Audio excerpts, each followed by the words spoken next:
Muito boa tarde.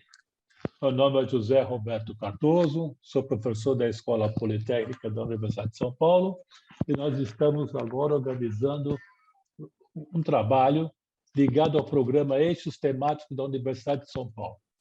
Esse programa de eixos temáticos da Universidade de São Paulo tem 4 grandes objetivos estratégicos. Primeiro, consiste em identificar como a USP pode ajudar a resolver os grandes problemas. Segundo, informar a sociedade como a USP aborda temas complexos. Terceiro, oferecer soluções que possam gerar políticas públicas embasadas. E, por fim, conectar ainda mais a USP à sociedade. Então, o nosso objetivo nesse workshop é justamente ouvir pessoas que são, de fato, influentes, opinion makers dessa área, para que a gente possa nos embasar aí para atingir esses objetivos propostos. No caso do projeto Eixos Temáticos, foram identificados 11 eixos que impactam diretamente os 17 Objetivos do Desenvolvimento Sustentável da Agenda 2030 da ONU. O eixo temático energia, que é o nosso, ele é coordenado por mim e pela professora Suani Teixeira Coelho, e os ODS impactados diretamente são de energias renováveis, inovação e infraestrutura e combate a mudanças climáticas.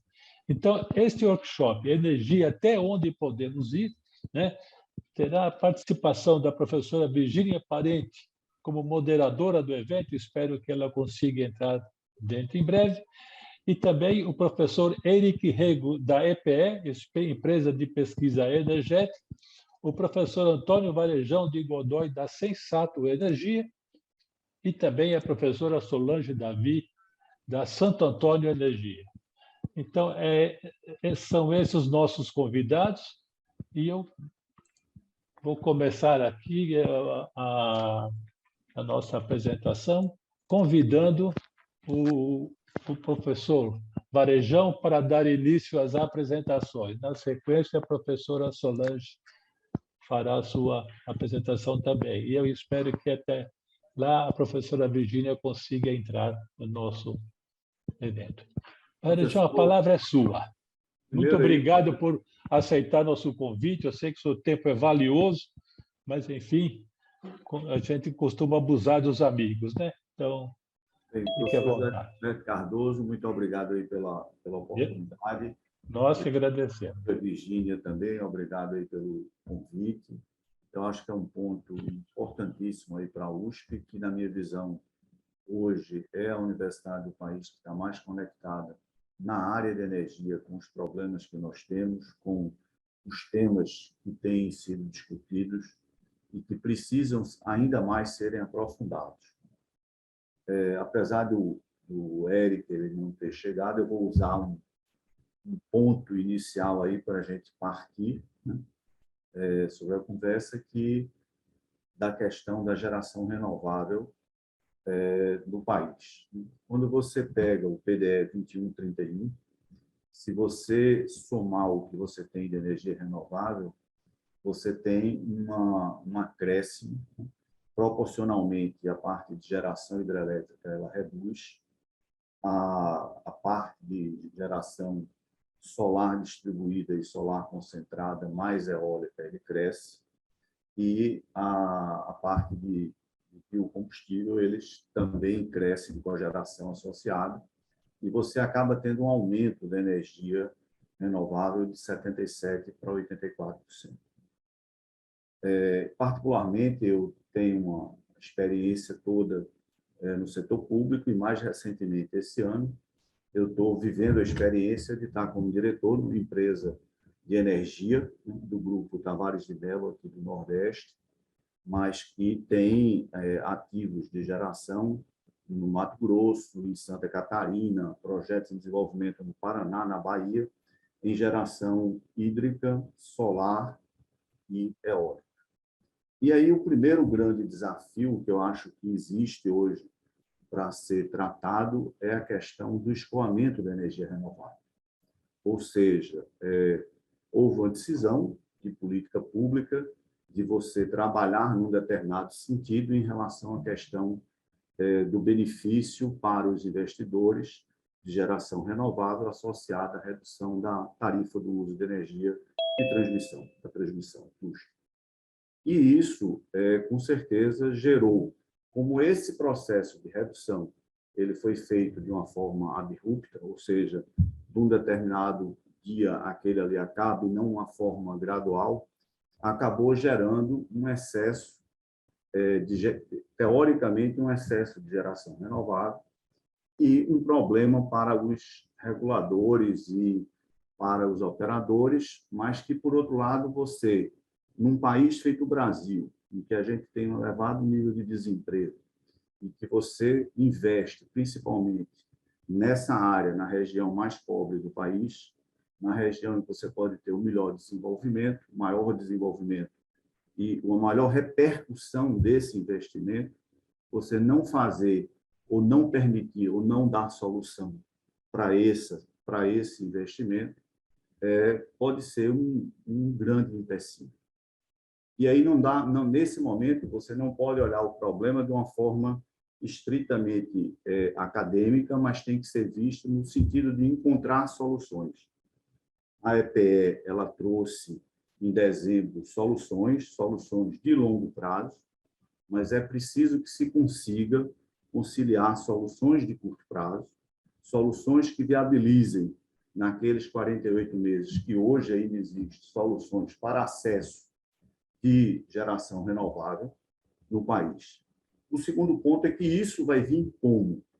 Se, por um lado, você tem essa solução de planejamento de longo prazo, aí entra justamente a universidade e os investimentos em pesquisa e desenvolvimento associados, num determinado momento, a ajustes no processo de política pública. Veja, nós temos hoje soluções técnicas, eu tive a felicidade e a experiência positiva de trabalhar no SIGRE, e hoje ainda sou, junto com Solange, conselheiro de administração do SIGRE, mas a gente tem soluções de recondutoramento de linha, usando fibra de carbono, em que você tem resultados experimentais a nível de laboratório de você trazer ganho na eficiência de potência de 105%, 100% na margem de escoamento de linhas de transmissão. Esse ponto é um ponto que precisa ser explorado. Nesse momento, tem que se entender a possibilidade de você permitir o investimento do gerador privado no país, gerando energia e gerando emprego e renda em uma determinada região, como sendo uma solução não só do ponto de vista do sistema eletroenergético, mas também do sistema de desenvolvimento do país. E aí, essa questão que precisa ser efetivamente por aqueles que fazem a política pública, não só pensando no longo prazo, mas num prazo mais curto, dentro do planejamento aí de ampliação e reforma, dentro do PAR, em conjunto, EPE e ONS, eu acho que deveria ser uma solução e, nesse momento, a universidade chegar junto. O outro ponto é a questão do hidrogênio verde. Recentemente, a professora Adriele, ela publicou um trabalho de uma tese de mestrado dizendo o seguinte: olha, basicamente, era colocado que o hidrogênio verde ele não consegue ser viável ainda no país usando a fonte de energia solar e eólica. Por outro lado, há mais ou menos uns 3 ou 4 meses atrás, o ex-diretor-geral da EPF organizou um evento trazendo rave, trazendo o pessoal de Fortaleza e de Recife para trazer a questão do hidrogênio verde. E você via que aquilo ali pode trazer um grande insumo de desenvolvimento, não só no processo de energia, mas no processo da indústria. E, ao mesmo tempo, gerar para fonte de renda atrelada e PPAs atrelado à moeda internacional. E isso aí precisa de quê? Precisa de um incentivo. E nessa hora é que entra a capacidade, a criatividade e o poder e a competência dos órgãos e agentes setoriais que estão, o Eric aqui representando, o próprio Ministério de Energia para tentar, junto com o Poder Legislativo, soluções que façam desse hidrogênio verde uma oportunidade, para que você não perca essa capacidade de investimento da iniciativa privada no setor de energia. E isso, se não há carga, nós temos que fazer e procurar onde é que está essa carga e até desenvolver essa carga. Não só a carga que está aqui no Nordeste, como a carga que pode estar fora. E eu lembro, quando eu entrei, acho que há 35 anos na Chesf, a primeira subestação que eu tive a oportunidade de entrar foi a subestação de São João do Piauí. A subestação de São João do Piauí é uma subestação de 500 kV que tem uma peculiaridade. Você tem 5 transmissores nessa subestação e um gerador. Na época, você tinha uma linha da Chesf, que era a primeira interligação Norte-Nordeste. Depois você colocou a compensação série e colocou, possibilitou o processo de regulação que outros agentes investissem em transmissão e compartilhassem aquela instalação. Há 35 anos atrás, quando eu cheguei nessa subestação, eu disse, poxa, como é que compraram uma subestação, um terreno desse tipo? Dá para você botar um estádio do Maracanã. Hoje, a subestação não tem espaço. Ela está no limite. Inclusive, os 2 últimos acessantes de transmissão, eles tiveram dificuldade do ponto de vista fundiário para fazer a expansão da subestação. E aí, alguém pensou lá atrás que existia essa questão e que isso precisava ser, de alguma forma, contemplado. E aí eu vejo a questão do hidrogênio verde como sendo uma oportunidade. E eu trago novamente a questão da geração eólica. Se não tivesse havido o PROINF, nós estaríamos com a base de geração eólica que nós temos hoje? Essa é uma pergunta que a gente coloca. E será que não precisa ser feito alguma coisa similar ou até maior em termos de avançado? E aí eu trago uma outra realidade também. Houve um avanço, e isso é indiscutível, no processo regulatório com a questão da geração híbrida, mas ela precisa avançar mais. E também, recentemente, professor Roberto Cardoso, teve uma publicação de uma tese de doutoramento de uma aluna da UFRJ, mostrando o ganho que você tinha nos reservatórios em economia de água, por conta do problema de evaporação, e no fator de capacidade da usina conjunta em relação àquele tipo de solução. Aí, evoluímos, mas ainda há espaço para evoluir. E, neste caso, talvez não precise do nível de apoio em política pública que você precisa, por exemplo, na questão do hidrogênio verde ou de outras formas de acumulação de energia. E aí a gente entende que a iniciativa privada ela é ousada, ela quer investir. Hoje, eu tenho a oportunidade de ser diretor de um grupo que tem mais de 100 anos no Nordeste e que investe no Brasil todo e que quer continuar investindo, mas precisa ser dadas as condições para que você continue a fazer esse investimento na área de energia.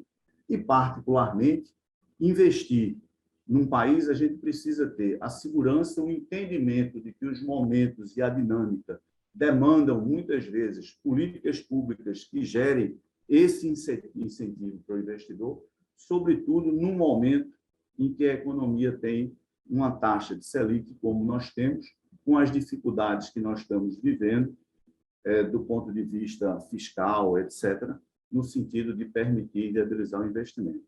Então, dizer para vocês que o ponto principal que eu acho hoje em relação a essa questão da geração de energia renovável é que nós temos que viabilizar o escoamento. Já há um caminho, uma solução para 28, 29. Essa solução não consegue viabilizar todo o escoamento que estaria disponível, toda a geração que estaria disponível nessa faixa intermediária. A questão de um leilão de escoamento, ela é uma questão que tem, do ponto de vista da fundamentação jurídica, algumas dificuldades. A gente precisa viabilizar, no médio e longo prazo, soluções que essa capacidade de investimento colocada se materialize e traga desenvolvimento, e aí entra a regulação e o apoio. A gente precisa pensar na transmissão de uma forma diferente.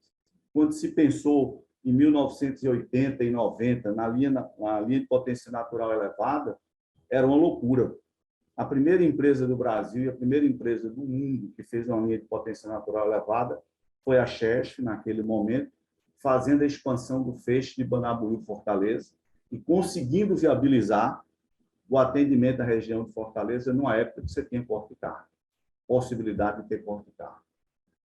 No outro ponto, a gente traz a questão da geração híbrida, que também viabiliza esse investimento no país e particularmente no Nordeste. E aí talvez você precise, na tecnologia, no insumo de tecnologia, algum apoio para que você consiga fazer com que isso efetivamente se desenvolva.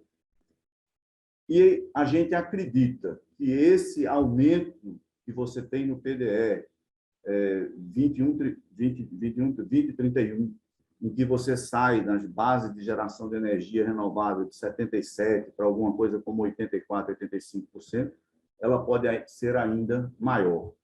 Do ponto de vista da geração de base, da questão da geração térmica com base em combustíveis e da geração nuclear, eu diria para vocês que eu acho que, do ponto de vista de geração, usando como base a questão de óleo e principalmente carvão, ou seja, não, é uma coisa que não se concebe, né? Recentemente, o diretor-geral da CCE fez um comentário sobre o que é que nós ainda vamos pagar, nós, a sociedade, por conta dessa segurança que precisou ser efetivamente feita. E se a gente precisa de segurança energética, se existe uma decisão em termos de país, em termos de política energética e ambiental, de você não fazer o investimento em grandes hidrelétricas, e particularmente eu diria que hoje é muito difícil que você consiga captar investidor, seja do país ou de fora, para fazer uma nova Geral, para fazer uma nova Santo Antônio e muito menos uma nova Belo Monte, mesmo com todo o arcabouço que se possa minimizar os impactos ambientais. Eu entendo que a solução vai vir a partir da geração nuclear, para você ter uma energia de base que viabilize. E, claro, associado, muito possivelmente, a essas questões de você ter acumulação de energia viável e que possa ter um impulso inicial e entrar no ritmo normal da economia. Então, resumindo, eu entendo que a energia renovável nós não podemos desperdiçar a capacidade de investimento do investidor privado, os recursos naturais que nós temos, o desenvolvimento econômico que tem associado a isso. E cabe à sociedade, aos investidores e àqueles que fazem a política pública de viabilizar que esse investimento se materialize.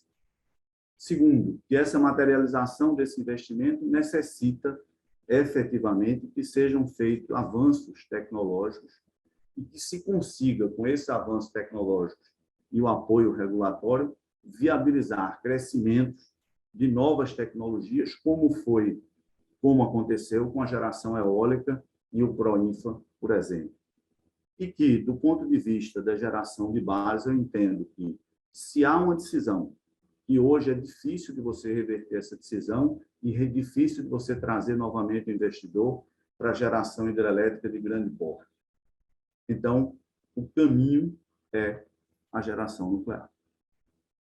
Era esse aí o primeiro ponto que a gente deixaria para os senhores. Muito obrigado. Deixa eu habilitar o meu microfone aqui. Eu não sei se a professora Virgínia já está no ar. Você pode dar um sinal de vida, Virgínia? Sim, professor. Está ouvindo todo mundo? Eu estou te escutando. Tá. Você poderia já assumir aqui a condução do nosso workshop. Bem, vamos tocar então. O que eu gostaria de compartilhar nesse momento é que nossos três painelistas de hoje têm um pezinho na academia, não é? O Varejão, lá na Estadual de Pernambuco, o Eric como professor da Poli, e a Solange também em diversos cursos de extensão, dos quais até alguns nós compartilhamos juntas, né? E todos eles têm uma experiência muito grande no setor elétrico. O Varejão, que acabou de falar, era um dos principais cotados para ser presidente da Eletrobras, até bem pouco, não é?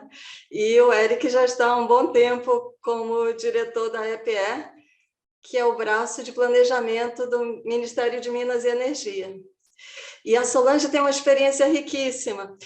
Ela é multicultural, multidisciplinar, vem da área de História, do Direito, e fez doutorado na Engenharia Elétrica.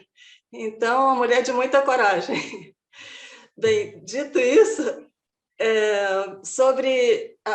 como o professor Cardoso acabou de falar, uma das nossas questões tem a ver com a energia nuclear também, mas não necessariamente a mais relevante. Mas vem dessa ideia do resgate e da preocupação com as mudanças climáticas, o fato do Japão ter sido um dos países que mais sofreu, ter retornado a essa energia, e agora, como vários professores, inclusive, que fazem parte desse grupo, não é?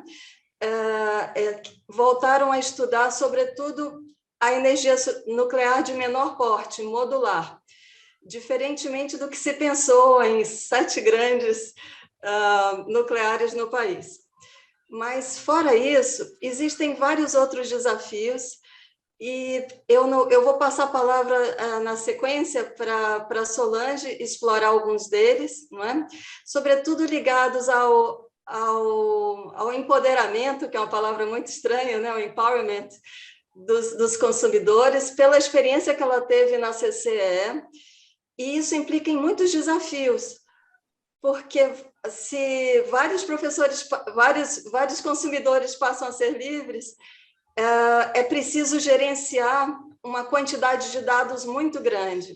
Então, a universidade pode contribuir também com essa massa de dados, com a entrada da geração distribuída, que é mais complexa de administrar do que o atacadão, do que despachar algumas grandes centrais. Então, existem vários desafios regulatórios, sobretudo nessa questão de modernização do setor elétrico. Então, vou aproveitar e passar para a Solange e pedir mais um pouco de ajuda ao Rony para resolver o meu problema de eco. Só uma questãozinha que eu... Desculpe, Solange, avisar para os nossos, para a audiência, que se quiserem fazer perguntas, enviem por e-mail no endereço iearesponde@usp.br. iearesponde@usp.br. Pois não, Solange. Bem, boa tarde a todos, é um prazer estar com vocês. Cumprimento o professor Cardoso, a Virgínia, a Varejão, o Eric e todos que estão aí nos apoiando também, e a todos que estão compartilhando conosco esse momento. Eu acho que é muito importante sempre falar sobre energia, de modo geral, como um vetor permanente de desenvolvimento, e mais do que isso, né? E principalmente na faculdade, na universidade, de modo geral, o que nós estamos discutindo são questões da sociedade.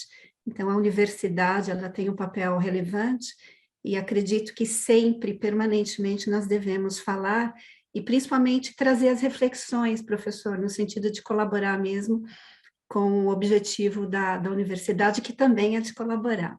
Eu trouxe aqui algumas reflexões, eu vou compartilhar com vocês a minha tela.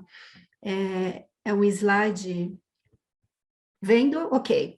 Então, vamos lá.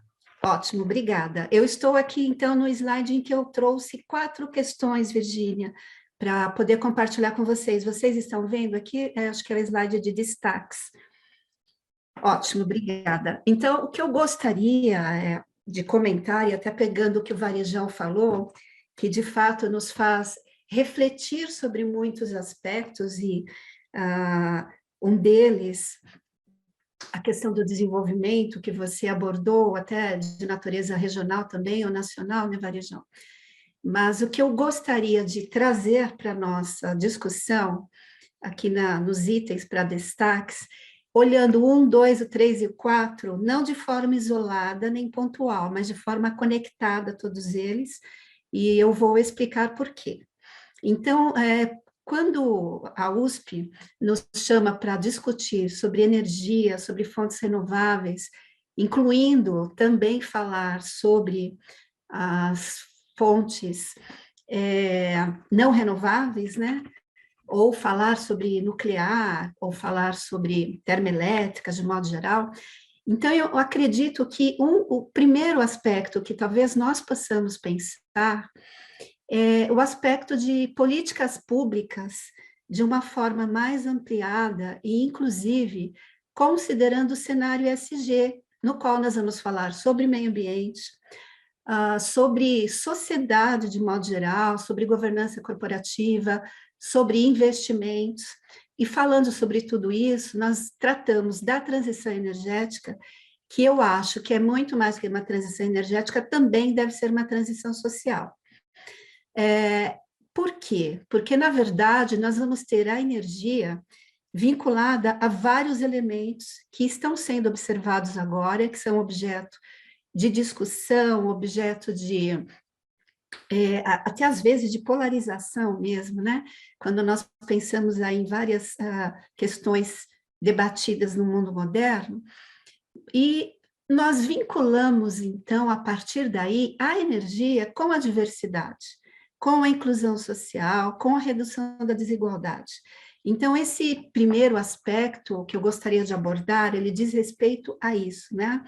Como é que nós vinculamos este momento em que a gente tem uma demanda por energias renováveis, justamente buscando o net zero na transição energética de 2050, e buscando a descarbonização, e como compatibilizamos isso com uma necessidade que é de ter segurança energética. Então, com todas as fontes envolvidas, e o Brasil é um país riquíssimo, né, em termos de hidráulica, eólica, fotovoltaica, a própria nuclear e as fontes de combustíveis fósseis. Então, até na linha do debate, né, professor, colocado que tem baixa popularidade, né? E por que essas fontes têm baixa popularidade? Justamente pela discussão sobre a emissão de gases de efeito estufa. Mas a minha primeira questão, e olhando aí as tendências, é que eu acho que a discussão ela não deve se vincular somente às fontes renováveis, mas eu acho que há um conjunto de todas elas, inclusive há um conjunto também de outras soluções, né? Porque quando nós buscamos, e quando a gente viu aqui, como o Varejão falou, né, a matriz elétrica brasileira, e acredito que o Eric vai falar sobre isso, então nós temos uma riqueza muito grande, mas a gente tem uma necessidade muito grande também de atender a todas as necessidades. Então, buscar o net zero em 2050 não é afastar totalmente os combustíveis fósseis, né? Ou a economia dos hidrocarbonetos, mas acho que é encontrar maneiras de inserir de forma cada vez mais sustentável essas tecnologias específicas, vinculadas, inclusive, especialmente, tecnologias também de captura de carbono, né? Que tem um papel importante sobre isso, para que se busque o equilíbrio em 2050. Então, dado o cenário, dadas as necessidades, então outras tecnologias também vão comparecer. A própria captura de carbono, ou hidrogênio, e até fazendo um paralelo, quando a gente observa o aspecto ambiental, com as compensações ambientais ou as mitigações ambientais, nós podemos entender que a emissão de carbono, ela pode ser mitigada por essas outras tecnologias também, né? Então, é nessa linha de busca de equilíbrio e sustentabilidade. Então, falando sobre esse cenário e falando sobre políticas públicas e o contexto de ESG, é que eu insiro, então, a discussão sobre diversidade, inclusão e redução de desigualdade, principalmente quando a gente observa uma outra preocupação muito grande, que são as mudanças climáticas, que podem afetar em maior ou menor grau a sociedade, a população, e aí já falando de marginalizados, ou de jovens, ou de mulheres, e outras pessoas ou outros grupos também da sociedade, né? Então, é uma oportunidade que a universidade traz para a gente falar sobre isso e para mostrar, né? Então, o que eu gostaria de falar são duas ações positivas, uma na área de energia eólica, ou de geração, melhor dizendo, que é o primeiro item aqui, geração elétrica offshore, e outro exemplo sobre hidrelétricas, e falar também sobre financialidade nesse item 1. Então, trago aqui os exemplos.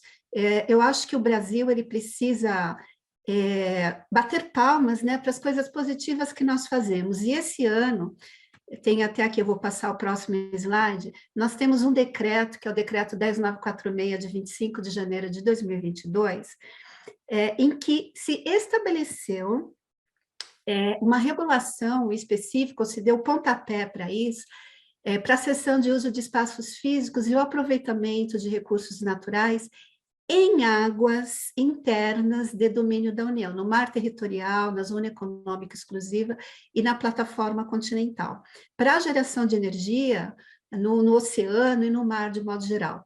Chama atenção para quê? O que foi colocado nesse decreto, que vai ao encontro do que nós estamos falando em termos de energia, em termos de aproveitamento de recursos naturais, para quê? Então, aqui estão os princípios: desenvolvimento sustentável, geração de emprego e renda, o 3, racionalidade do uso dos recursos naturais, o estudo e desenvolvimento de novas tecnologias, o 5, desenvolvimento local e regional, preferencialmente com ações que reduzam a desigualdade e promovam a inclusão, a diversidade e a evolução tecnológica. Então, para mim, esse é um exemplo muito claro em termos de sinais, decisões de política pública, sinais para o investidor, sinais para a sociedade também. Então, a partir do momento em que se vai gerar energia elétrica offshore, se busca inserir a comunidade local, capacitar e qualificar a comunidade local também, justamente numa cadeia de valor assim, bastante positiva, em que em que se agrega benefícios socioeconômicos na geração de energia elétrica. E o outro exemplo que eu gostaria de dar, até atuando na Santo Antônio Energia, também é um exemplo de inclusão, em que Santo Antônio, por exemplo, adotou em 2021 um programa importante de inserção de jovens, mulheres, meninas, né, jovens aprendizes, para fazer curso, inclusive em parceria com o Senai, lá de Porto Velho, né, em Roraima, para que essas meninas fossem capacitadas em cursos de eletrotécnica e, posteriormente, pudessem ser aproveitadas ou na própria Santo Antônio, como aconteceu para algumas delas, ou participassem de processos na própria usina, né, ou em parceiros ou fornecedores. Então, é um programa muito interessante, de 18 meses, parceria Santo Antônio, quarta maior hidrelétrica do Brasil, incentivando e trazendo uma oportunidade de inserção e de inclusão social também. Inclusive, num projeto continuado, que eu gostaria de chamar a atenção de vocês, até para olhar para o futuro, né? Esse programa, ele se chama Programa Nova Geração. Então, é a geração de energia e a geração de pessoas, né? Trabalhando aí conjuntamente. Então, são os jovens trabalhando com pessoas que já têm mais experiência e pessoas que são agregadas, então, ali na operação, e essas meninas, no caso, foram 12 meninas capacitadas, e Santo Antônio está continuando esse projeto em que há pilares diversos também de inclusão social e redução de desigualdade. Então, chama atenção para isso, assim como também para o olhar dos bancos financiadores. Então, quando se fala de financiabilidade, e nesse contexto ESG, nós temos grandes bancos, o próprio BNDES, com debêntures verdes, debêntures sociais, ou incentivos para que os empreendedores tenham esse olhar, e mais do que esse olhar, ações efetivas para que haja justamente uma seleção de projetos que tenham essas características também de promover a inclusão social e redução de desigualdade. Então, esse é o primeiro aspecto que eu gostaria de abordar com vocês. Passo imediatamente para o segundo, que é falar sobre o uso da energia. Então, dada a forma ou as fontes disponíveis, mais do que falar sobre o uso, eu acho que a gente pode falar sobre os serviços que a tecnologia possibilita, com essas fontes de geração diversas. Então, nós vamos falar de educação, vamos falar de saúde, de transporte, de infraestrutura, de agricultura, até mesmo quando a gente vai para a agricultura, e o Brasil tendo o plano, né, o plano ABC, o plano importante também, nós vamos para a robotização, para a mecanização, para as tecnologias de modo geral, inclusive fazendo aqui uma ressalva, que a tecnologia é um grandíssimo consumidor, né, um grande consumidor de energia elétrica, haja visto os data centers, as empresas aí de mineração, as criptomoedas.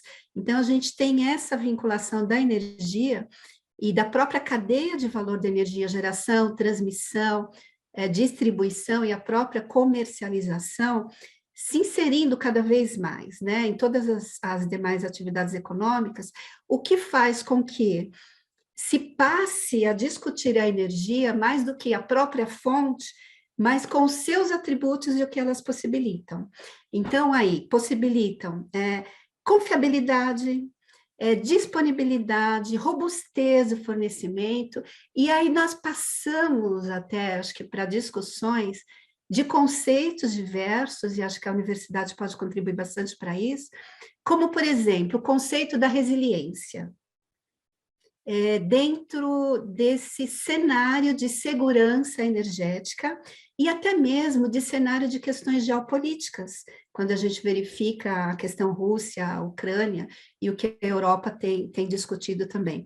Então, aí o planejamento, e o Eric vou entrar um pouquinho aí na área dele, então aí o planejamento passa a ser cada vez mais exigido, e é um planejamento, no meu modo de entender, que não é aquele que vai responder ao instante do consumo, né, de forma aí mais imediata, mas de qualquer maneira o planejamento tem que ser pensado para isso também, né, e então esse instante de consumo, ele tem que ser respondido pelos recursos disponíveis no momento, mas também pelo que se busca estruturar para o futuro, e aí o Varejão comentou sobre as conexões, né? Então, qual é o papel?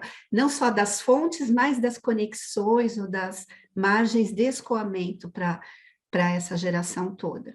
Então, o planejamento nessa linha, no meu modo de entender, ele vai evidenciar os caminhos. Só que quando ele evidencia os caminhos, ele tem que conhecer as necessidades também, né? Então, qual é o futuro? O que se desenha? Quais são os recursos, os potenciais, os custos? Quais são os caminhos possíveis, né? Então, incluindo a nuclear, o fóssil, as renováveis, o próprio gás natural, quando nós pensamos, né, que representa uma riqueza natural para o Brasil, com grande possibilidade, inclusive, de ser monetizada, né? Haja vista, por exemplo, o programa ali do pré-sal. Então, falando de utilização de energia nessa linha mais ampliada, eu passo para o terceiro item, que é falar sobre os atores desse processo. Então, quem é que está falando e sobre quem precisamos falar? Sobre os consumidores, Por quê? Porque eles são os destinatários finais, né? Desse insumo, ou desse produto, ou desse serviço. E aí, professores, acho que entra uma questão de novo, né, sobre conceitos. O que é energia elétrica? É produto, é serviço, é insumo? O que ela pode ser? Na verdade, é um pouco de tudo isso, né? E a base de desenvolvimento. Então, falando de consumidores, são os destinatários finais disso. E são os consumidores aqui no Brasil, divididos em consumidores regulares ou em consumidores livres. Mas mais do que classificar os consumidores, eu acho que é importante a gente verificar para que serve a energia elétrica para esses consumidores, né? Então, serve para atender, voltando à primeira questão, as necessidades básicas, aí a gente fala educação, saúde, economia, indústria, inclusão social, né? Para a sociedade de um modo geral, para a indústria, de um modo geral, e serve também para que o país pense qual é o modelo de mercado que ele quer adotar, justamente para que, na linha do desenvolvimento, cada vez mais haja uma liberdade para esses consumidores, para eles decidirem, para eles optarem, para eles entenderem e conhecerem. Então, trago essa questão sobre abertura de mercado, e a Virgínia, ela provocou para falar sobre isso também, porque acho uma questão crucial, como é que o Brasil está abrindo o seu mercado, e quando ele o faz, né, e projeto de lei 414 do Senado está tratando isso de uma forma bastante expressa, assim como também outras medidas adotadas pelo Ministério de Minas e Energia.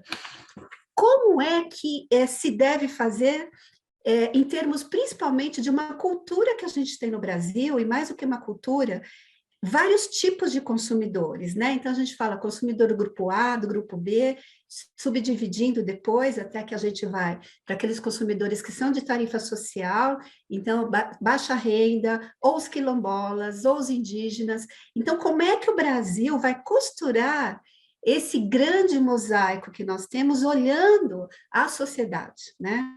E definindo o que o mercado tem, que é competitividade entre as fontes, os custos e o benefício de cada um, e algo que o Varejão também falou, que eu acho que é muito importante, o Varejão, incentivos. Eu discordo um pouco do que você falou, eu acho que a atividade econômica, ela tem que se bastar, principalmente no mercado em que se diz mercado, né, que tem que ser, que a competição, ela tem que fazer com que prevaleça determinada fonte.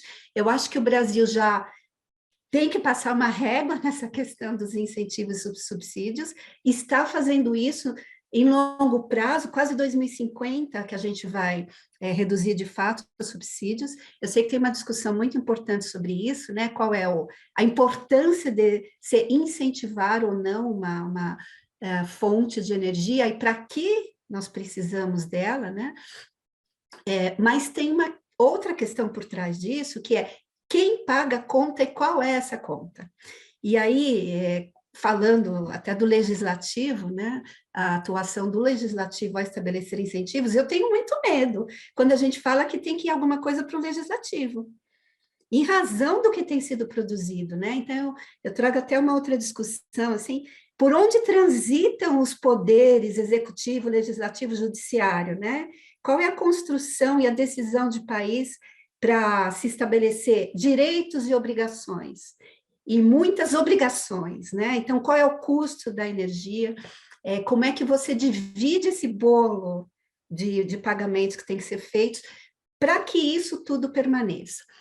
E, falando tudo isso, eu vou para o último aspecto, que é o aspecto de olhar para as fontes que nós temos, para a utilização da energia, para a importância, para os consumidores, que na verdade são os destinatários finais dessa energia, mas quais são os produtos e os riscos que nós temos e que estão sendo estruturados no nosso país, haja visto o mercado de capacidade, o mercado de energia, que nós estamos aí num período de transição importante,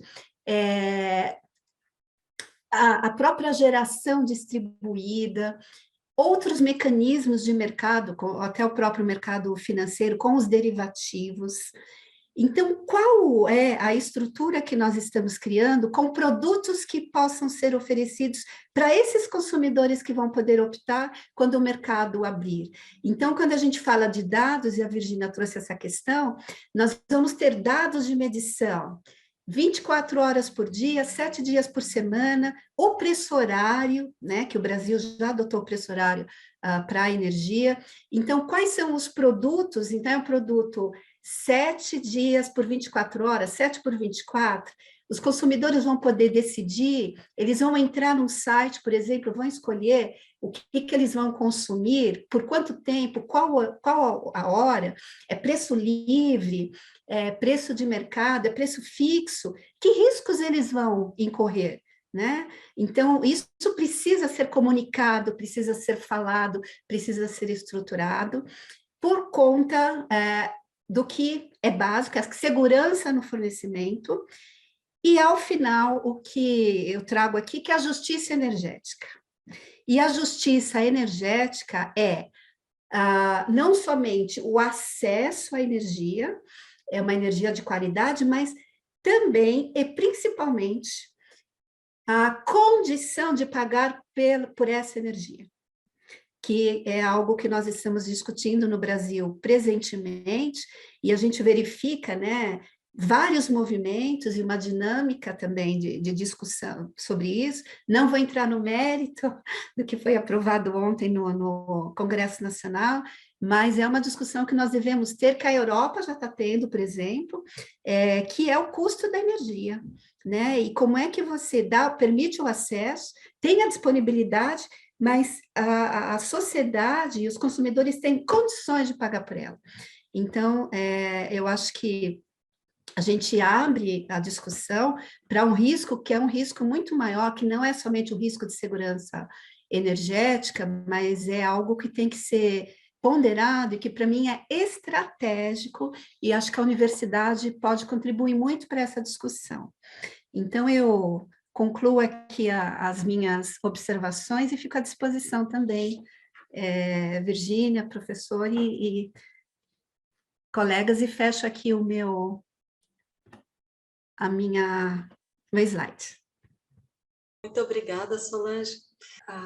Esses aspectos que você tocou sobre ERG tem muito a ver com o que o nosso grupo tem discutido com contribuições, sobretudo, como o professor Cardoso falou inicialmente, todas essas ligações ligadas ao social, ao ambiental, e também à governança, como planejar, como entregar, como fazer um país justo, mas ao mesmo tempo produtivo e eficiente, e que mantenha essa imagem de uma plataforma de produção limpa, porque esse é o DNA do Brasil, não é? Ele é conhecido, não é, pelo verde da bandeira, pela Amazônia, pelas praias, por ser o celeiro do mundo em termos de produção, e um país extremamente energointensivo e precisa continuar competitivo.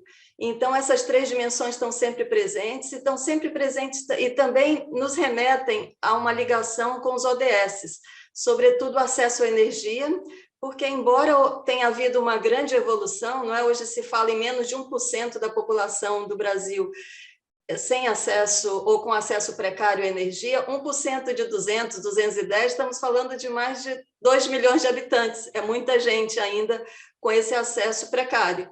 Então, esse olhar também é muito importante. E, como o Varejão falou, e a conexão que você fez foi perfeita, é preciso escoar essa energia, é preciso que as conexões estejam sendo feitas, não é? Existe essa pauta de planejamento na EPE, e a EPE e o governo, de um modo geral, reconhece a necessidade de reforço, né, das transmissões, porque energia vendida também significa PIB para as regiões, não é? Então, todas essas questões são importantes para fazer com que o nosso país seja seguro mais energeticamente e seja uma plataforma de produção competitiva. Bem, dito isso, vou passar rapidamente a palavra para o Eric, para que a gente consiga ter um espaço para as perguntas ao final. E eu gostaria de relembrar algumas coisas bacanas sobre o Eric. Ele também é uma pessoa muito corajosa, tocou 2 cursos ao mesmo tempo, na USP, que não é coisa fácil, né? Ser aprovada, na Poli e na Economia, 2 cursos pesados, né? E não só por aí, ele não parou por aí. Além disso, ele teve a melhor monografia, e olha que entram uns 200 alunos, se não me engano, no vestibular da economia, e no ano dele ele fez a melhor monografia da economia. Além disso, foi um aluno brilhante, né, no Instituto de Energia e Ambiente, tanto no mestrado quanto no doutorado, e sempre quis contribuir com a academia, mesmo sendo super requisitado pelo setor privado, tendo passado por consultorias, por banco. Então, ele é essa pessoa eclética, corajosa, sem mimimi, mas com um cuidado político, mas, sobretudo, técnico. Político ao falar, mas ele não deixa de falar as coisas que ele pensa, não é? E, então, sem mais detalhes, eu dou esse espaço aí com muito orgulho e muito prazer para o Eric nos dar essa visão do que tem ocorrido e como a academia pode contribuir, quais são esses desafios dos últimos tempos. Oi, Virgínia, boa tarde. Obrigado aí pelas palavras. Tá? Para quem não sabe, a Virgínia foi minha orientadora de mestrado e doutorado, então a culpa é dela. Então, a gente trabalha junto há mais de 10 anos, né, com muito prazer, e quem estiver assistindo, eu sempre recomendo procurar a Virgínia para orientação, que ela é fantástica. Né? Prazer rever a Solange, estou com saudade também. Como é que você vai, Solange? Tudo bem? Está com uma cara ótima, hein? Obrigada, estou feliz em ver vocês. Né? Um abraço para o José Cardoso, para o Varejão, prazer estar aqui debatendo com vocês e com todos vocês aqui. Eu separei alguns slides aqui, eu vou compartilhar minha tela, tá? E aí, para tocar alguns assuntos que foram comentados aqui. Bom, vamos lá. Então, a ideia aqui é dar um panorama um pouco geral de alguns assuntos, né, do planejamento, tá? Tem muito tema, depois a gente pode, nas perguntas, entrar em mais detalhes, tá? Mas a ideia é a gente comentar um pouco, né, de alguns estudos da EPE, tanto para geração como transmissão, que foi comentado aqui. Depois a gente debate alguns assuntos futuros, tá? Aqui, para poder, acho que dar uma contextualizada, tá? Eu trouxe aqui um gráfico que mostra o histórico da geração, que é a geração efetiva em si, né? Não é a capacidade instalada, e eu botei em percentual e não em energia absoluta. Eu peguei ao longo desse século aqui, né? E em 3 grupos, né? Os grupos hídricos, né? O grupo térmico, então térmico a gente está falando das térmicas, né, nuclear, óleo, carvão e gás. Em amarelinho, né, as renováveis não tradicionais, digamos assim, não despacháveis, que é a eólica, fotovoltaica e bagaço de cana, embora também tenha um pouco de cavaco aqui no meio, mas é pouca coisa, né? E a hidrelétrica, em azul, tá? O que a gente pode observar, né, é que até a década passada, a hidrelétrica ela era responsável pela entrega de aproximadamente 90% da geração efetiva. E a hidrelétrica, com esse percentual todo aqui de entrega, né, a hidrelétrica ela entregava não só energia, que era esse volume como um todo, né, mas pelo gráfico que não tem aqui, que é da capacidade de reservatório de acumulação, né, ela conseguia entregar consegue, né, entregar vários outros requisitos do sistema. Entregava sempre potência, né, flexibilidade, né, e outros serviços ancilares como inércia e demais aí que a gente, né, que ainda não são precificados hoje em dia. Mas a hidrelétrica era a grande, né, era a grande força aqui de geração, e a termoelétrica vinha complementando em alguns momentos, né, sejam horários ou sejam sazonais. Bom, o cenário tem mudado na última década, tá? Não só porque a última década foi, de fato, uma situação hidrológica abaixo da média histórica, né? Principalmente na região, né, sul-sudeste, na região sudeste, né, sul nem tanto, mas na região sudeste, né? Então, você tem uma participação menor, a elétrica em termos de fornecimento de energia, e novos projetos hidrelétricos não têm sido, né, viabilizados, né? Sejam por restrições ambientais, alguns nem ambientais, às vezes a questão econômica mesmo, que deixam de ser competitivos, Mas a gente tem visto uma grande participação aqui, um crescente participação aqui no amarelo, que são de eólicas e fotovoltaicas. Primeiro uma onda eólica e mais recente a fotovoltaica entrando aqui no grupinho, né? E a termoelétrica não tem uma participação relativa percentual em termos de capacidade instalada, mas tem despachos mais frequentes, né? Então, o que a gente pode ver no ano passado, que foi um ano bastante desafiador, né? Não só a termoelétrica foi fundamental para a segurança, mas a gente vê aqui, né, a importância de eólicas e fotovoltaicas para a garantia do suprimento também. E essa tende a ser uma mudança, essa mudança que tende a ser uma tendência, né? Tendência de queda de participação da hidrelétrica, uma manutenção percentual relativa da termoelétrica e um crescimento das fontes eólica e fotovoltaica. No plano nacional de expansão, né, que a EPE publica anualmente, a gente até esse ano publicou 2 cenários, um livro de política energética e outro com políticas energéticas. Eu vou aqui apresentar só o já com política energética, né? A gente tem que a gente chama de cenário de referência, né? O que a gente vê para o futuro, né? Aqui tem uma participação de térmica a gás, né, aqui inflexível por obrigação legal, da 1482, então é quando, né, o legislador ele assume o papel de planejador, então ele faz, né, decisões como essa, que a gente mostra no PDEC, isso aqui custa o consumidor 53 bilhões a mais, a valor presente, essa decisão aqui do legislativo. E a gente vê né, a expansão ao longo do horizonte aqui, então, além dessa térmica inflexível, térmicas flexíveis são aquelas que não têm geração compulsória associada, que são primordialmente para atender requisitos de potência, e as demais fontes todas aqui participando da expansão, né, da geração. Que a gente, com isso, com essa expansão, a gente entende que no longo prazo, né, a participação das hidrelétricas em capacidade instalada, que hoje é de 60% aproximadamente, vai ficar menos da metade.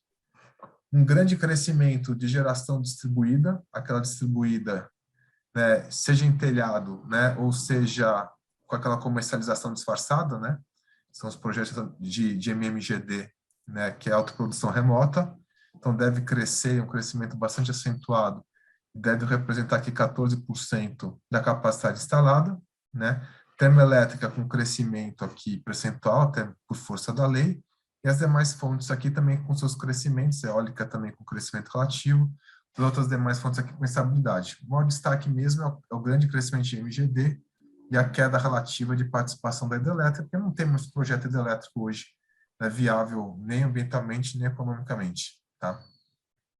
Um destaque que a gente começou a trazer no longo dos últimos PDE e no PDE 30 pela primeira vez, no PDE 31 já virando, né, um cenário sempre de referência, vou tirar isso aqui daqui, né, é que a gente, com aquela mudança da matriz que a gente mostrou nesse gráfico aqui, né, que a matriz saiu de uma situação que era basicamente hidrotérmica e passa para uma situação onde ela passa a ser de múltiplas fontes, o sistema brasileiro, ele era basicamente, o que a gente fala, a gente tinha uma preocupação de planejar ele com atendimento energético, que a potência vinha associada, né? Porque isso, você pegar uma hidrelétrica, vai falando grosseiramente, né?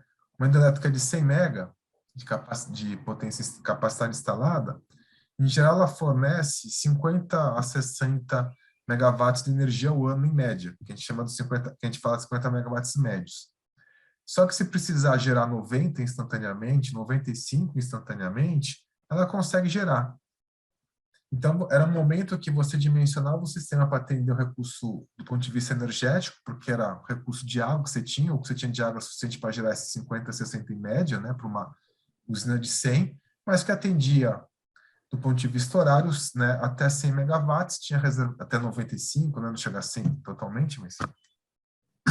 né, e você tinha reservatório suficiente para isso e máquinas para isso. Com a queda de participação das hidrelétricas e não se constrói reservatórios há algumas décadas, né, o sistema, as hidrelétricas não conseguem mais segurar o atendimento de potência por si só, elas sozinhas. Então, a gente começou a dimensionar o sistema, ou começou a acompanhar o sistema, não só da ótica energética, que é o gráfico de baixo, mas também olhando o sistema da ótica de potência. E para isso, para a gente poder olhar até uma metodologia, a gente alterou o critério de suprimento em 2019. O critério de suprimento, que era um critério né, de risco energético, ele passou a ser de risco e profundidade energética, de risco de profundidade e risco de potência. Tá? E assim que o sistema passou de ser dimensionado, por isso que no slide anterior a gente coloca no planejamento uma participação de térmica flexível, né, sem geração compulsória. Essa é uma discussão que a gente levou, inclusive, para a agenda internacional, porque mundialmente você não tinha assim um país olhando essas duas dimensões. Você via no hemisfério norte, em geral, só olhando o requisito de potência, por isso que fala-se mercado de capacidade lá, porque quando é muito térmico, você dimensiona para potência, a energia vem associada, né? vem em sobra. E no Brasil, com essa mudança da matriz, a gente começou a olhar os dois. Recentemente, tem uns 2 ou 3 meses atrás, né, a Agência Europeia de Energia, ela não só passou a recomendar que se olhe energia e potência, como olhar flexibilidade também. Flexibilidade nos nossos estudos, no Brasil, ainda não é escasso em flexibilidade. A gente já tem bastante flexibilidade graças das hídricos, então a gente acompanha, mas não há necessidade de ter um requisito para isso ainda. Tá? A gente segue acompanhando, mas a gente entende que o que tem de estoque de hídrico, mais os projetos de transmissão, que eu vou até mostrar aqui a expansão, é suficiente para atender, né, o que a gente tem de necessidade de flexibilidade no sistema. Bom, em termos de contribuição, então, a gente transforma aqueles requisitos, enquanto que cada fonte contribui para o requisito de potência e para o requisito de energia. Então, vocês podem ver que a gente está enxergando que os requisitos de potência serão mais acentuados no futuro do que os requisitos energéticos. Por isso a necessidade de rediscutir a forma até de uma comercial, né, das fontes, né, e encontrar maneiras de remunerar. Então, vou até mostrar mais para frente nossa proposta de como que a gente procura para endereçar esse caminho. E o que a gente trouxe também no passado, acho que como uma evolução metodológica do planejamento, né, é o que a gente chamou de uma nova abordagem para as restrições operativas. O que acontece? Quem acompanhou no passado as discussões que teve no âmbito do Comitê de Monitoramento, né, do Setor Elétrico, o CMSE, vocês podem ver pelas atas de reunião que, em geral, as discussões, elas vinham uma preocupação quanto ao atendimento de potência entre outubro e novembro do ano passado. As próprias atas não relatavam uma preocupação do comitê com relação ao atendimento energético, né? Reflexo dessa mudança da matriz que a gente colocou, mas também é reflexo, né, da calibragem do modelo. E só agora, no ano desafiador, é que a gente conseguiu, né, de fato, fazer uma comparação entre o que o modelo tem como premissa, então não é uma culpa do código do modelo, mas do input do modelo, e o que de fato você tem de condição de operação real. Então, o que acontece? A gente começou, se vocês lembrarem, até o despacho fora da ordem de mérito, ele começou em 2020 ainda, em novembro de 2020. Então, desde 2020, a gente começou com um trabalho, uma parceria bastante forte com o Operador Nacional do Sistema, para o acompanhamento da operação diária. E a gente começou a olhar o que, né, se eu tenho alguma preocupação quanto ao atendimento de potência, o que é natural do operador? Né? Ele recolhe as hidrelétricas, né, de forma a preservar a água hoje. Então, por exemplo, no começo do ano passado, recolher, final de 2020, começo do ano passado, recolher ao máximo a geração hídrica para segurar a água e você ter essa água para poder usar ela lá em outubro e novembro de 2022, que era do 21, né? Que era o período de maior atenção, né? Vocês podem até lembrar que o operador foi até questionado por que no começo do ano 2021 não despachou mais térmica. Ele não despachou mais térmica porque não conseguia despachar mais térmica. O operador, ele fez o quê? Ele recolheu ao máximo a geração hídrica. E o máximo que ele conseguiu recolher de geração hídrica, que eu mostro nesse gráfico aqui, é a 23 gigawatts. Porque a geração hídrica tem sua inflexibilidade para os demais usos da água, né? Então, foi feito um recolhimento, e quando a gente compara esse recolhimento aqui da geração hídrica com o que o New Wave indicava que podia recolher, o New Wave indicava que o recolhimento poderia ser de 14 GB. Ou seja, que você podia recolher muito mais hídrica e guardar muito mais água para o futuro do que na prática o operador consegue. Então, a primeira coisa que a gente fez foi o quê? Ajustar esse parâmetro do modelo. Dizendo, olha, o modelo não consegue recolher esse tanto de hídrica aqui, né, que está indicando. Quer dizer, a realidade não consegue recolher tanto que o modelo está indicando, né? Então, a gente fez o primeiro ajuste. O outro ajuste que a gente fez no modelo, né, é que o New Wave indicava que, por exemplo, você tinha uma hídrica, ela podia estar gerando, digamos, uma hídrica de 100 a 20 megawatts e instantaneamente podia ir a 100 para atender potência. Como se isso não fosse causar inundações, não fosse causar problemas, né, após passagem para a turbina, né? E, na verdade, você tem um processo de come água até você chegar na potência máxima e depois de redução para poder voltar a uma condição normal, né? Então, a gente fez esse outro ajuste a quanto que você come de água até chegar na potência máxima. Quando a gente fez esses dois ajustes, né, é que a gente tentou, então, recalibrar as condições do modelo e recalculou aquele gráfico anterior que eu mostrei aqui, já de requisito, de potência, já considerando essa busca de trazer para o planejamento uma realidade operativa.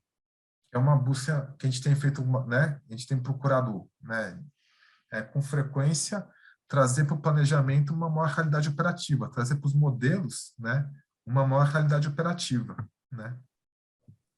E aí, então, um dos casos que a gente fez foi essa realidade hídrica maior que a gente trouxe, que permite a gente fazer um dimensionamento da matriz, né, com uma realidade maior. Bom, o que mais que a gente tem trazido como evolução metodológica no planejamento para a gente poder fazer frente a todos esses desafios que meus colegas aqui já comentaram, tá? Primeiro, por mais que os modelos matemáticos planejamento não seja horário, a gente começou a fazer uma conta por fora para fazer uma demanda líquida horária. Então, a gente faz projeções de demanda horária no horizonte de 10 anos e faz projeções de geração das fontes não despacháveis com base nos dados do AMA, que é uma base de dados do EPA e mais dados da NASA, de um perfil de geração horário de fontes eólica e fotovoltaica. Então, a gente faz um cálculo por fora para incorporar no modelo de quanto a gente entende, né, que pode ser de perfil de geração horária e aí como é que responde em termos de atendimento de energia e potência. A gente fez alguns exercícios também, né, que eu comentei com você, que os últimos 10 anos têm sido bastante críticos, não que tenha nenhuma prova que se configure que há uma nova situação hidrológica, né, há um novo contexto hidrológico, um novo natural hidrológico, nenhuma prova quanto a isso, mas em caso desse período, né, hidrológico ruim se estender, né, qual é o efeito que tem que fazer no planejamento? A gente fez essa simulação. Outra evolução metodológica que a gente trouxe já, eu não sei se já está publicado no site do EPE, mas se não estava, publica essa semana também, a gente começar a trabalhar com modelos individualizados de hidrelétricas, né? Então, além do modelo oficial, né, do New Wave, a gente está trabalhando também agora com o modelo concorrente, né, buscando individualizar, né, a avaliação, né, das hidrelétricas para ter uma melhor representatividade. Bom, isso do ponto de vista da geração, né?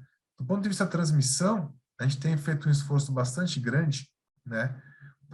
E a gente, com isso, com a equipe, e a gente está fazendo a maior entrega a EPE, para quem não sabe, né, ela é responsável pelo planejamento determinativo da transmissão.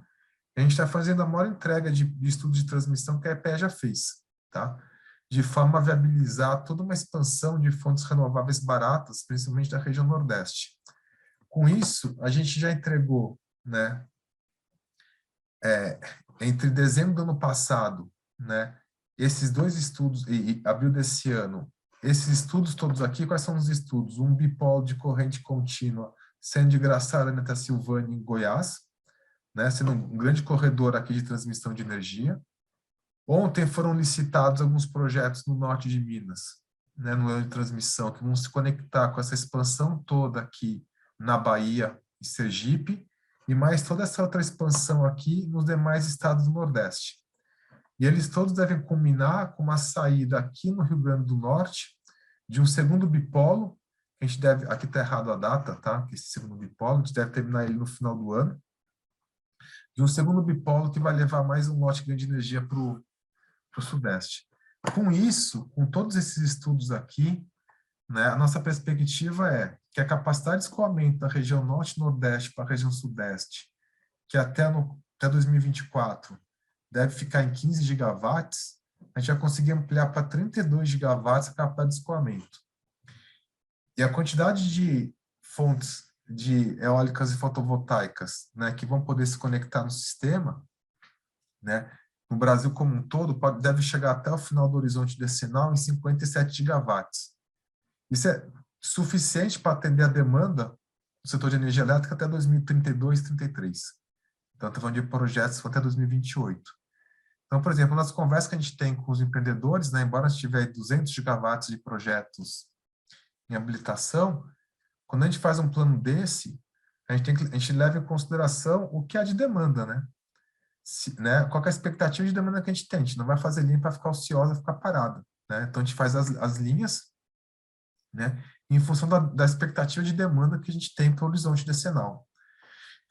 Então, com essas linhas aqui, que devem ficar para 2028, né, a gente entende que é suficiente o crescimento de demanda até 2032 ou 2033, né, para se conectar essas fontes com a competitividade necessária e redução de custos. Outro destaque também, quando a gente faz todo esse plano de expansão e transmissão, a gente está falando, né, do leilão de ontem, que era 14 bilhões de investimento, esses outros dois, e os futuros leilões devem chegar a 50 bilhões.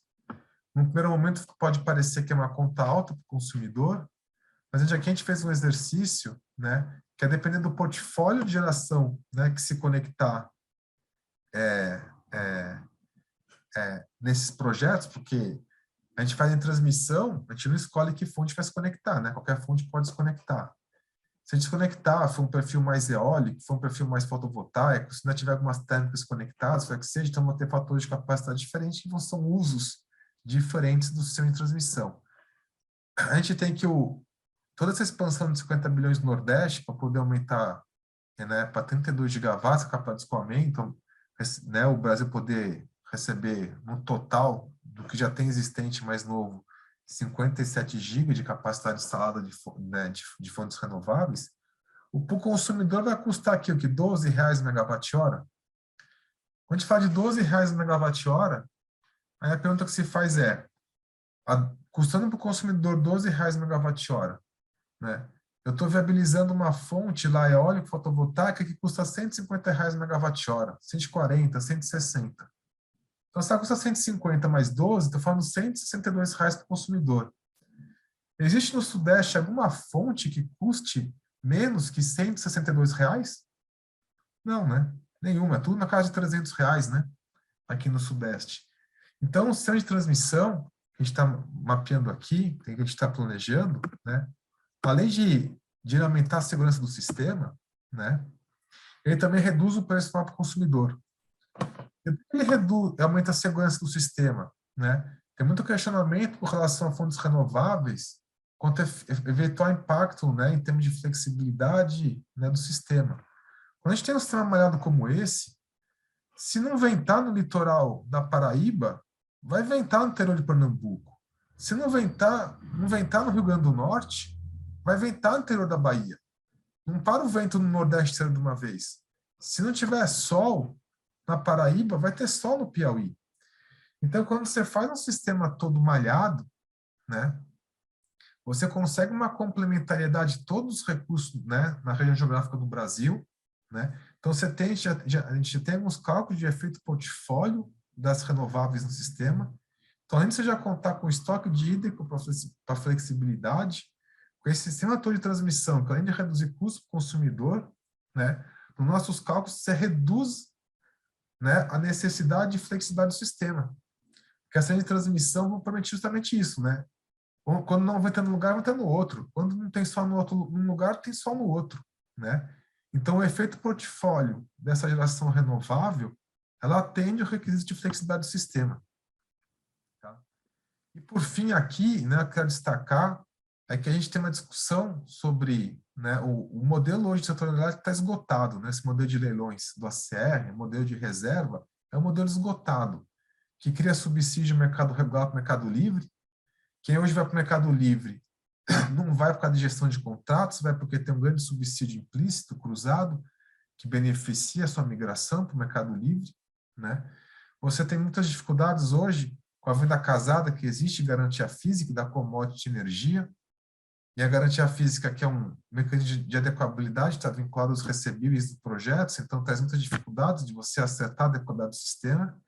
Então, a EPE vem trabalhando, na verdade, a EPE é como instituição desde a CP 33, em 2017, com esforço aqui maior desde 2019, com a produção desses relatórios todos aqui, inclusive tem relatórios que a gente entregou em 3 de outubro de 2021, que a gente está aguardando abrir consulta pública, né, onde a gente faz uma proposta de novo mercado de energia, né, com contratação de contratos de adequabilidade de lastros, né, e deixar a energia ser negociada pelo mercado, e aqui contratos de leilões combinatórios, tá? Que a gente entende que essa deve ser a tendência do novo mercado para buscar uma adequabilidade do sistema mais eficiente com menos subsídios, tá?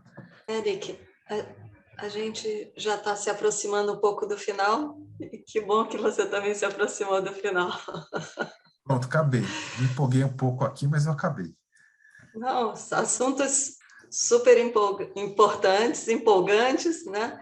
Desafios hercúleos num país de dimensões continentais, conseguir recursos para viabilizar esse escoamento e essa otimização de portfólios, como você bem falou, sol num lugar, falta de sol em outro, e essas energias se compensam justamente pelo panorama variável do território, né?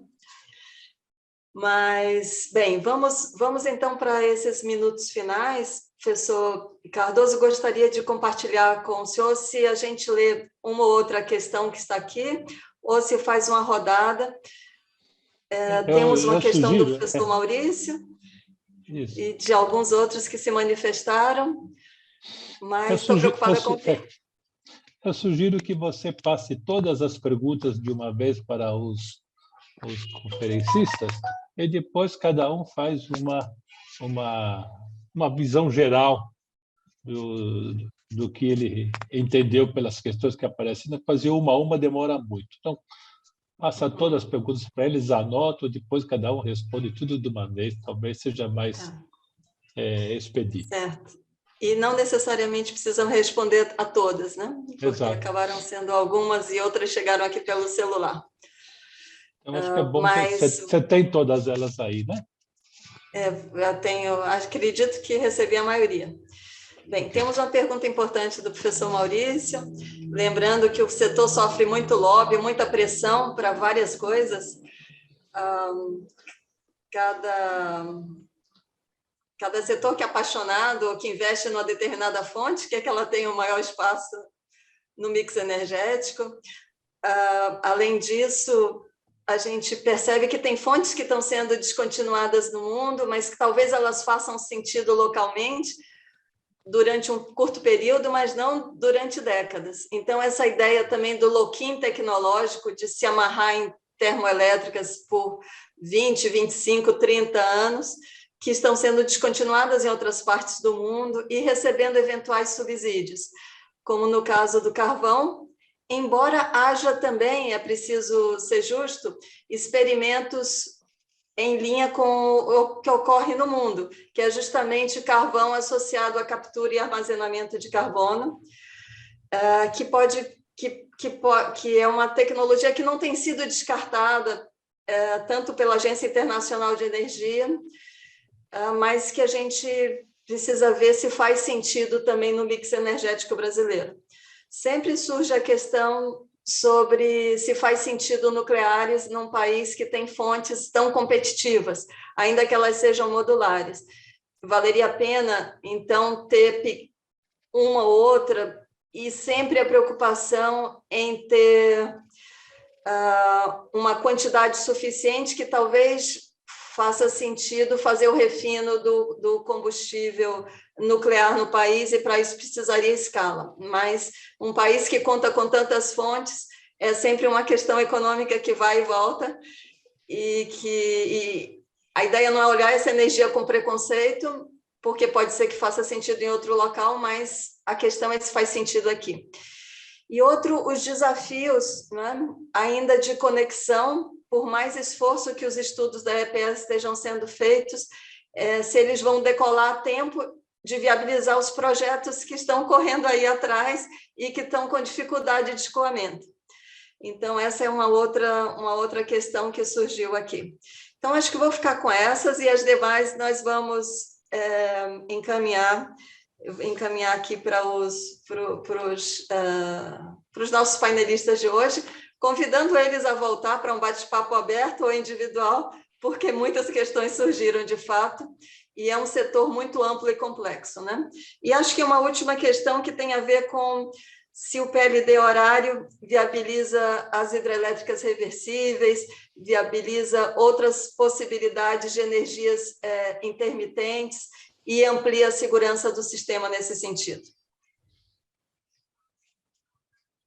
Bem, vou começar ao contrário, então, vou começar pelo Eric, com suas últimas palavras, depois com a Solange e depois com o Varejão. Virgínia. Bom, acho que o PLD horário é um grande passo, né, para você conseguir, né, precificar, né, a escassez de potência, a escassez energética, dependendo da situação, tá? Eventualmente, como ele tem tetos, né, no final, o PLD teto, se compara internacionalmente, é um teto baixo.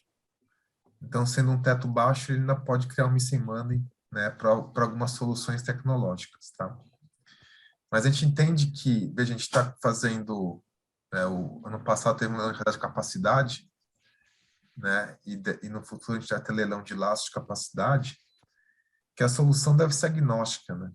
Então, eventualmente, aí o que a gente defende é que, né, uma hidrelétrica reversível, né, uma repotenciação de hidrelétrica, né, ou até mesmo sistema de armazenamento químico, eles devem competir com fontes tradicionais como termoelétricas. E a partir dessa competição, você chegar na resposta, né, se perguntou, será que é viável? Deixa eu competir, né? Acho que não tem nenhuma necessidade de criar produto específico para nenhuma fonte. A gente tem que ter o requisito que o sistema precisa, tá? E nesse caso, elas podem competir, né? E eu acho que elas têm grandes condições de competir, né, com outras tecnologias e sagrarem-se vencedoras. Então, a questão só é de criar um ambiente, né, que permita que elas compitam e aí a gente vê o que é o melhor para o consumidor. E isso vale não só para recurso de potência, mas recurso energético, né? O que a EPE está encaminhando na proposta de energia é de neutralidade tecnológica. É o que é o melhor para o consumidor. A gente vai medir o que o sistema precisa. É energia e potência. Quem me entregar a solução de suprimento de energia e potência é o melhor para o consumidor, né? Sem direcionamento tecnológico, tá? Então, essa é a bandeira que a EPE tem defendido, né, de neutralidade tecnológica e contratando os requisitos que o sistema precisa, tá? Então, se for a minha fala final aqui, eu quero mais uma vez agradecer o convite. Foi muito gostoso aqui debater com vocês, aprender aqui com vocês. Estou sempre à disposição aí para outros eventos, outras conversas, almoço, que seja, tá? Um abraço, pessoal. Obrigada. Solange? Bom, eu queria parabenizar a universidade por essa iniciativa, o professor Cardoso, você também, Virgínia, e parabenizar o Eric pela apresentação dele. Ele trouxe muita coisa rica, mas ele trouxe duas questões muito simples e, ao mesmo tempo, muitíssimo relevantes, que fazem toda a diferença, que é a questão do aumento da segurança e redução de custo. E eu acho que é isso mesmo. Eu acho que a gente tem que privilegiar sempre a decisão com base em dados, fatos e simulações, e o nosso planejamento tem várias ferramentas, algumas das quais o Eric colocou aqui, principalmente a questão do critério de risco, de energia e potência, e não somente o risco, mas também a profundidade, a mensuração da profundidade dele. E até numa das questões que foram colocadas em relação aos lobbies existentes, eu acho que se o país de fato decidisse, em termos de olhar o todo, né, e verificar o que faz mais sentido para a sociedade, para a matriz, para o futuro, olhando as metodologias e olhando tudo que a gente já tem, que a gente tem algo no país, principalmente em termos de planejamento, muito rico, né? Já seria, eu acho que uma divisão entre narrativas do que se entende que é melhor, versus o que efetivamente, com base nos dados e nas simulações, efetivamente, o que é que pode ser melhor, até nessa questão de efeito portfólio, que o Eric foi falado, olhando os requisitos, a confiabilidade, a adequabilidade, a eficiência, e tudo que a gente quer, né? Que acho que é dar a melhor resposta para a sociedade. Então, eu também acabo aqui e falando que a gente acha que tem muito o ideal e a gente tem o real, né? O que está acontecendo. Então, acho que cada vez mais a gente tem que buscar conectar esses dois mundos, principalmente nós profissionais do setor elétrico, que temos muito a contribuir, e com a universidade também. Então, agradeço e estou à disposição também de todos. Muito obrigada, Solange. Excelentes reflexões, inclusive um ótimo resumo sobre pontos importantes que o Eric tocou, e antes você havia feito sobre os que o Varejão tinha feito também. Então, a grande moderadora, the floor deveria ser yours. Mas, voltando aqui a palavra para o Varejão, queria deixar também o meu testemunho de ter visto o Varejão em ação, por ele ser um executivo assim muito admirado. Eu tive a oportunidade de ser conselheira da Chesf durante muitos presidentes. E o Varejão é um dos que mais entregou, que decidiu rápido, com técnica e com capacidade de negociação para defender os pontos de interesse do país e de interesse da empresa e da população da região. Então, Varejão, deixo aí o espaço para suas considerações em relação às inquietações que vieram nas perguntas e também para suas observações finais.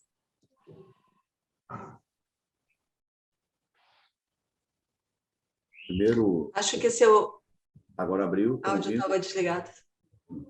Primeiro, Virgínia, em seu nome, eu queria agradecer também do professor Cardoso a oportunidade de participar de um debate, né, sobre um tema que é tão importante e com colegas de tanta experiência. Eu acho que um ponto aí que eu gostaria também de colocar, Eric, é esse esforço que foi feito pelo EPE e o resultado que já se começa a concretizar em leilões que aconteceram ontem e nos que ainda vão acontecer, uma prova e uma sinalização da preocupação e da entrega e competência da EPE nesse resultado. O que a gente precisa, na minha visão, é efetivamente tentar encontrar soluções entre o hoje e essa data lá de 28, né? Até para que se viabilize essa quantidade de investimentos. E essas soluções, elas, muito provavelmente, elas podem vir com a assunção de risco, como o Solange colocou em determinados momentos, mas trazendo tecnologias que podem viabilizar esse investimento. Eu entendo que o alavancar que se conseguiu nesse período aí de 20 anos, que você chegou hoje a ter um percentual de 14%, 15% de energia renovável, eólica e solar, ela é fundamental e é irreversível. A importância da energia renovável, ela foi claramente colocada aí pelo Eric, e quem viveu aí a crise energética viu o quanto se transferiu de energia nos momentos de crise na região sul e sudeste. Eu queria também fazer uma colocação de um ponto específico, ou seja, não é que eu seja, Solange, um grande defensor dos incentivos. Eu acho que a economia de mercado ela é correta, mas ela deve, por si só, privilegiar, mas nós somos um país desigual. E a gente só conseguiu ter essa irreversibilidade das fontes renováveis porque, em algum momento lá atrás, se teve um determinado incentivo. Proinfa é um exemplo disso. Virgínia colocou aqui os 98% de atendimento, e isso só se conseguiu porque em algum momento houve um programa com base na RGR que viabilizou o atendimento de energia nas regiões mais remotas. O que a gente tem que ter um cuidado, e acho que aqueles que fazem poder público e desenvolvem as políticas públicas, é de aplicá-las na medida certa e da forma correta. Ou seja, você usar a CDE para você conseguir, né, colocar energia no extremo oeste do Amazonas ou viabilizar energia em um determinado ponto de Roraima é importante. Agora, você viabilizar, talvez, tanta estabilidade e segurança a um custo tão alto que o planejamento não consegue mostrar, talvez não tenha sido, ou tenha sido, um subsídio por uma determinada decisão daqueles que decidem determinados rumos no país. Mas a gente entende que a gente não pode olhar para nenhuma fonte com um olhar enviesado, ou seja, nenhuma fonte por si só ela deve ser completamente descartada, mas a transição energética depende de você efetivamente procurar cada vez mais incentivar essa migração. E, com certeza, algumas coisas só vão se tornar realidade, na minha visão, se isso acontecer. Aí, mais uma vez, meus parabéns aos colegas debatedores e muito obrigado à USP aí pela oportunidade, e acho que é extremamente positiva um debate feito esse. Então, passo a palavra rapidamente ao professor Cardoso, dizendo que nós somos cerca de 20 professores convidados por ele, dentre os quais alguns colegas do meu instituto, como a professora Soni, o professor Zíris, o professor Edmilson Motinho dos Santos, e alguns novos colegas que eu passei a conhecer, como o professor Maurício Salles, junto ao qual eu participei de uma banca excelente hoje de manhã, né? Também que falava de vários assuntos do setor elétrico, entre outros colegas maravilhosos. Então, que estão aqui assistindo também conosco e que enviaram perguntas, e várias das que eu fiz vieram de inquietações desses colegas também. Bem, passo então a palavra ao professor Cardoso, agradecendo mais uma vez pela oportunidade de moderar esse painel. Muito obrigado, professora Virgínia. Agradeço imensamente sua disponibilidade em coordenar esse painel, não só apenas a coordenação, a organização total, porque os convidados foram você que indicou, quer dizer, o que mostra aí a sua inserção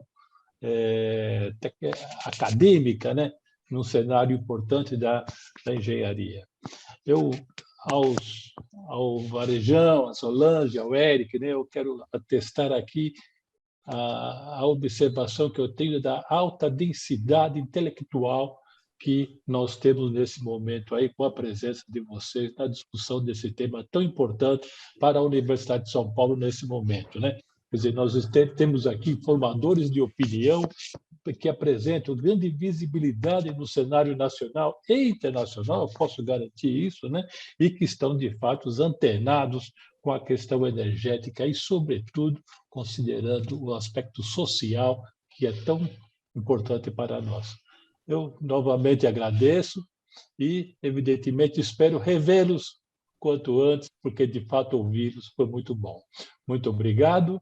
Eu agradeço a audiência, agradeço também ao todo o suporte que o Instituto de Estudos Avançados nos deu, em particular o Sérgio, a Sandra, a Larissa, enfim, todos que conseguiram deixar esse evento aí redondinho, como a gente queria.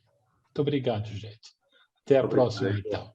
Muito obrigado. Boa tarde a todos. Obrigada. Até mais.